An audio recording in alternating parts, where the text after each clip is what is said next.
بسم اللہ الرحمن الرحیم۔ یہاں پر ایک وضاحت دینا بہت ضروری ہے جو ہمارے ہاں ایک شبہ کی وجہ بنتی ہے۔ ما انا بقارئن کی وضاحت کیا ہے؟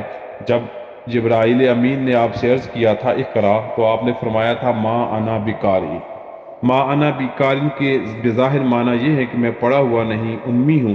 اس معنی میں اشکال یہ ہے کہ قرات یعنی زبان سے پڑھنا امیت کے منافی نہیں۔ امی شخص بھی کسی کی تعلیم و تلقین کرنے سے قرات و تلفظ کر سکتا ہے، خصوصاً جب فصاحت و بلاغت اس کی غلام ہو۔ امیت کتابت کے منافی ہے۔ امی شخص کسی لکھی ہوئی چیز کو نہیں پڑھ سکتا، لیکن زبانی تعلیم و تلقین سے الفاظ کی قرات کر سکتا ہے۔ بس اگر جبرائیل امین کو لکھی ہوئی تحریر لے کے آئے تھے جس میں آیات لکھی ہوئی تھیں اور اس کی نسبت کہتے ہیں اقرا یعنی اس تحریر کو پڑھو، تو اس کے جواب میں ما انا بقارئ کہنا ظاہر اور مناسب ہے۔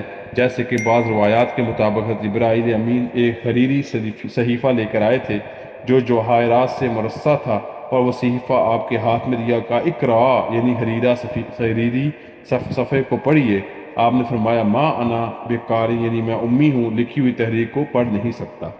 دوسری وضاحت یہ ہو سکتی ہے اگر جبرائیل امین کو تحریر لے کر نہیں آئے تھے اور اقرا سے کسی لکھی تحریر کا پڑھنا مطلوب بھی نہ تھا، بلکہ محض زبان سے قرات و تلفظ مطلوب تھا، تو اس صورت میں ما انا بقارئ کے یہ معنی نہیں کہ میں امی ہوں، پڑھا ہوا نہیں، بلکہ یہ معنی ہے کہ وحی کی ہیبت اور وحشت کی وجہ سے میں پڑھ نہیں سکتا۔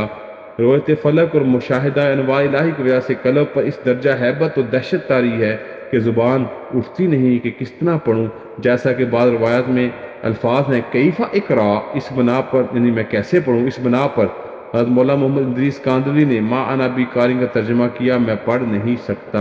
یہ معنی دونوں وضاحتوں کے مناسب ہیں۔